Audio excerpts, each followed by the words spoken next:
Then all of a sudden, J.D. Vance comes. The West Bank is not going to be annexed by Israel.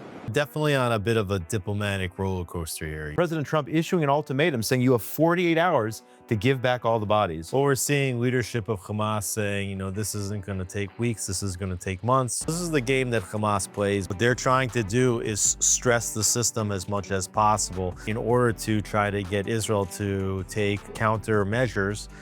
We signed the deal. President Trump came. We got the hostages back. And I think everybody in Israel felt very, very good about the situation. Then all of a sudden, J.D. Vance comes, and people wondering, why does J.D. Vance need to come just a few days later? When I asked about it, somebody told me that it was a political stunt, that it had no practical significance. It was purely symbolic. I mean, look, if it was a political stunt, it was a very stupid political stunt, and I personally take some insult to it. The West Bank is not going to be annexed by Israel. We certainly weren't happy about it. In terms of the background on that sovereignty bill, on Wednesday, Israeli lawmakers passed a preliminary reading to extend legal sovereignty over Judea and Samaria. Now, a lot of people would argue this was just a political stunt to make Prime Minister Netanyahu look bad. The opposition and others trying to pass this bill, especially when J.D. Vance was here in town. In fact, Prime Minister Netanyahu went on to X and said basically that this was just a stunt.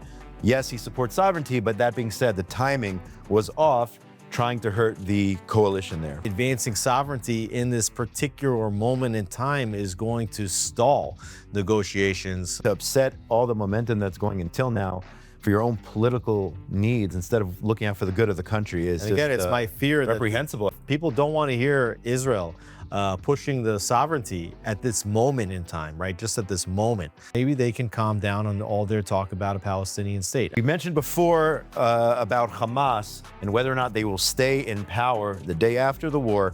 You had Arab affairs commentator, expert Tzvi Cheskeli warning that the Trump administration, with the mediators, specifically Witkoff and Kushner, they're about to bring about a situation in which Hamas will remain in power in Gaza.